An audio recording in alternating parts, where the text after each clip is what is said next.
every single day. And the water will travel from here all the way to Jacksonville and then into the Atlantic Ocean. Now you can see how clear it is. Well, that got the attention of the filmmakers. Filmmaking was a big deal here. It started in 1916 and made over 100 movies and TV shows. This first spring is called Spring of the Stars. I just saw a snail that was like this big. Okay, watch it. So this spring is called Spring of the Stars. Some of the famous movie stars that came here were people like Doris Day, Jerry Lewis, Burt Reynolds, James Dean, Tom Cruise was here also, and how about Tarzan? They made 6 Tarzan movies right here at Silver Spring. So my first trivia question to you is this. What was the name of Tarzan's chimpanzee? I never watched Tarzan. Well, it's a tough one. Quick, Google it. What'd you say? Chimpy. Not chimpy, but close. How about cheetah? Oh, now you're knowing it. It come back, didn't it? Yep, it was cheetah. They made 6 Tarzan movies here. That was a big, big deal. Now, if you're wondering where the water comes out, look right down there. See that crevice? That's called a vent. That's where the water's coming out of the ground. And how about the fish? Do you know we have about 32 different kinds of fish? Everything from bass to bluegill to gar. We have mullet. We have catfish. We have 2 invasive fish. One is the Procostinus, the suckerfish. The second one are the big blue ones. Those are the blue tilapia.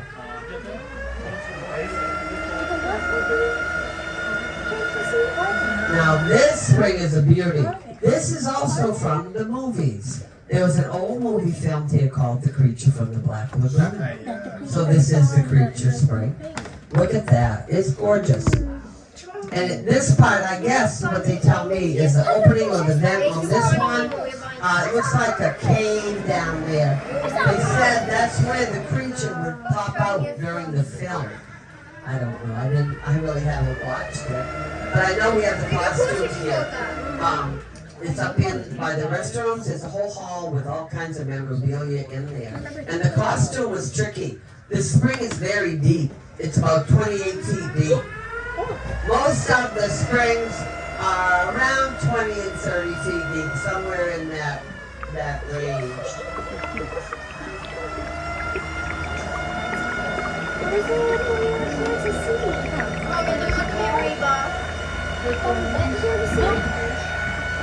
Now this spring I'm going to show you next is a new spring, really. It's only been here about a year. It just kind of opened up last year, just about this time of year. It started out with a little bitty hole, and check it out now. It's fabulous. Look down there, look at that. We call it the popcorn spring. It kind of looked like popcorn popping. Oh my lord. Look at that.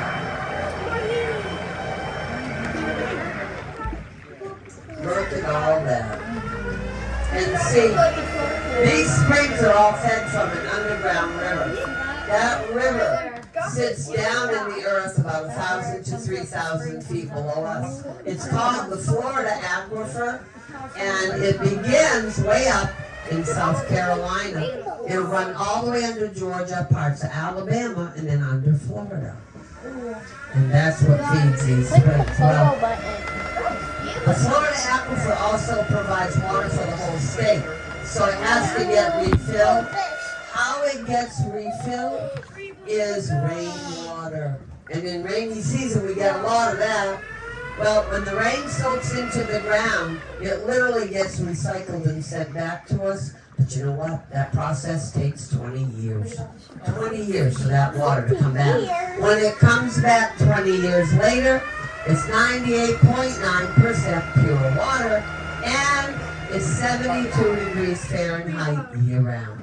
How's that? Pretty cool, huh? That 72 degrees is what gives us manatee season.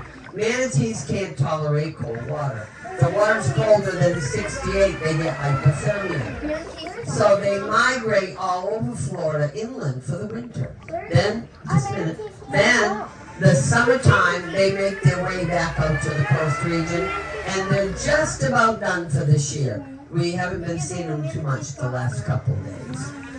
Well, I'm always looking, because you never know when they're going to pop up. Now, I have another trivia question, though, related to that. Manatees are migratory, alligators aren't. Who else migrates here in the winter? Yankees. Yankees! Good one! Good one! Yankees! New Yorkers, old people, everybody comes here, of course. And we thank you for coming to see us. We need you. We do. Now, under the boat, you'll see that green grass. That's eelgrass. And that is what manatees feed on. When they eat that, though, they don't eat the green part. They have these big, thick teeth. They look like chiclets. They'll reach down and they tear those plants out by the root. They will eat just the root, and then the rest of the plant will float away. But they eat a lot. Do you know each manatee will eat about 150 to 200 pounds of vegetation every day? And we call them sea cows, right? Of course.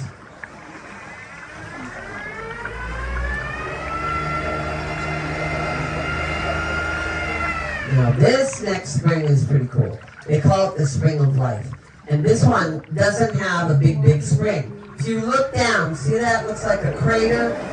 There's a whole bunch of what they call vertical springs. These springs come directly up out of the ground. The more you look, the more you'll see.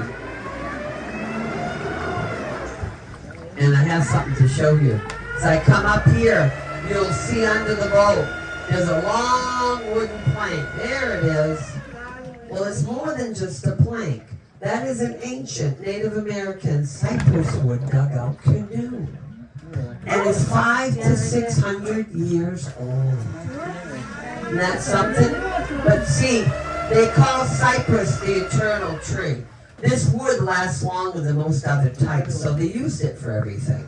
Well, they matched that with the tribe that lived here back then. That tribe would have been the Timucua tribe, way back, 500-600 years ago.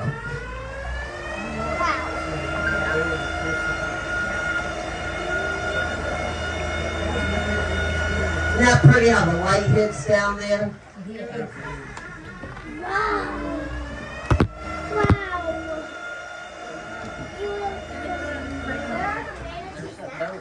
They go downriver and then eventually they'll find their way out to the coastal regions. Sometimes they'll pop back up. I really thought today when it was so cold this morning they'd be up here, but they weren't. Now this next spring, you're going to love this one too. This is called the Blue Grotto, and it does have just a real pretty, brilliant blue color to it. Here it comes. There it is, look at that. And you know, everything kind of looks bluish, and it does, again, because of the water. When the water comes from the aquifer, it drags with it those little particles that you saw. Those are pieces of shell and limestone. Then, when the light hits the water, it creates a refraction. That's what gives it the blue color. That's also why you'll notice the water looks a lot more shallow than what it really is.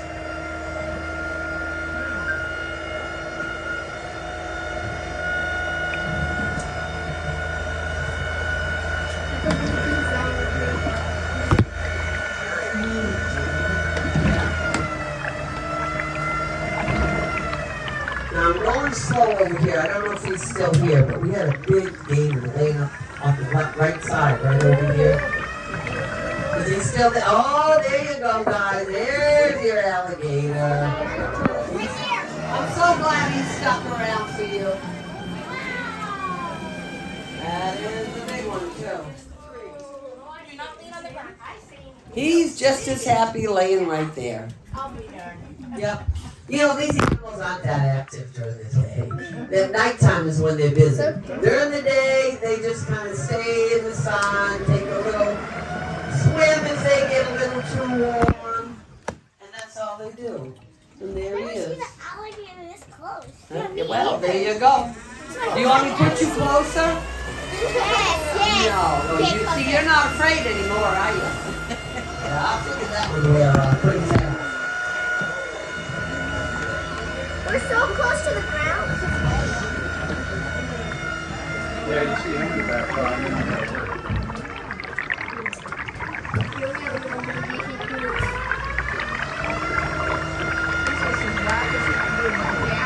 Look at all the rats. Everything is ripped up. Now, as I come across here, if you look, you'll see down the Silver River.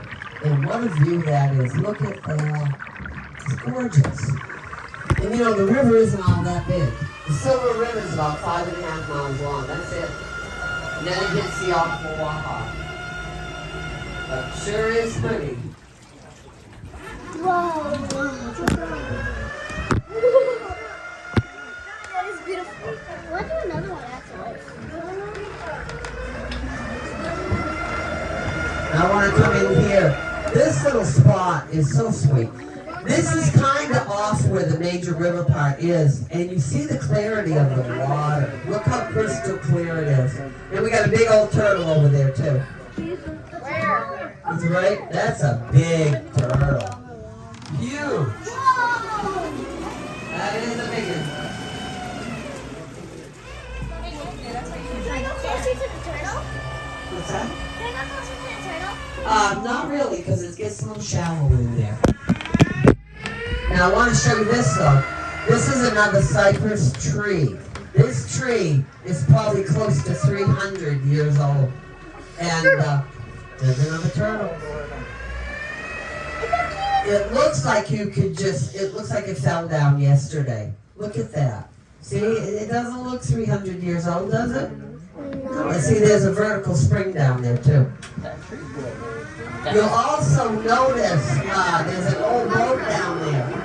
That old boat is left over from the movies.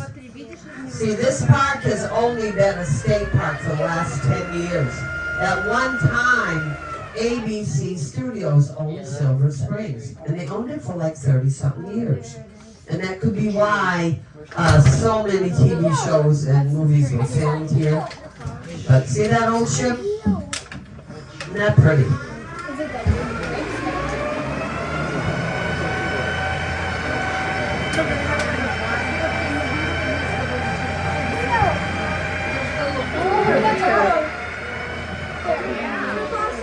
Big turtles swimming up right now.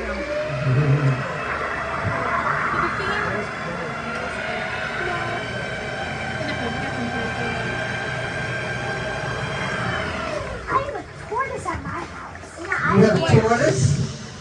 Oh, she's telling me to be quiet. I guess you're not supposed to talk about that. Alrighty. Now, as I was saying, this has only been a state park for 10 years.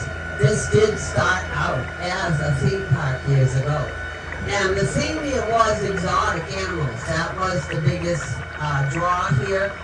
You know, back in the days, there were all kinds of these, what they call tourist attractions in Florida, mom and pop establishments. And they all did very well, up until about the 70s. When the big box parks came in the 70s, many of these little guys started to feel that. They were getting older. They couldn't keep up with the new razzle-dazzle technology. And what happened was the state saw what was going on. They did not want these jewels, these springs that you could never replicate, lost to the public. They didn't want to be sold to developers and then cut off.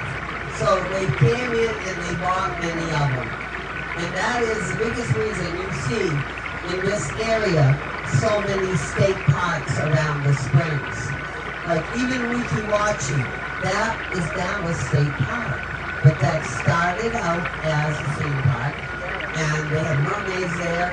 They still have the mermaids. They kept the mermaids and the boat tours over there. Here, they kept just the boat tours. The water park. I know they had the water park was here. Something else too, carnival rides and stuff. Yeah.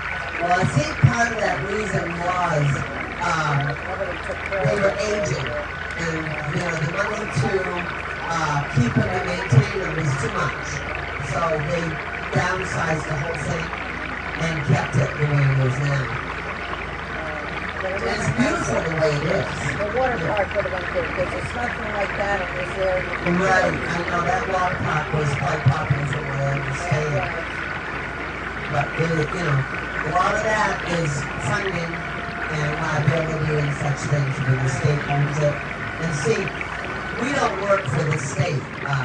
The contract for the boats and the food and stuff is given to private companies that manage stuff, and that's who I work for. I don't work for the state. But that's how it is, and it's beautiful just the way it is, and this is how it will stay. Now, we have another animal in the area, though, that got here because it was a theme park. The monkeys. Did anybody see any monkeys today? No. They were running all over the place yesterday. I'm surprised they didn't come back up. Yeah, we have Reese's macaque monkeys, and they got here because it was a theme park. They've been here since 1938. A tour operator in 1938 put a dozen of these monkeys on an island, called it Monkey Island. They all did that back in the day. They had a Monkey Island because monkeys can't swim, so they didn't have to worry about it. Unfortunately, the monkeys that I put on the island here were Reese's macaques, and they swim real good, and they did. So when he came back, his monkeys were gone, but they stuck around. And over all these years, they had populated from a dozen to over 1,000. They're everywhere in Central Florida. Here in the park, I think we probably have 300 or 400 of them. Yep.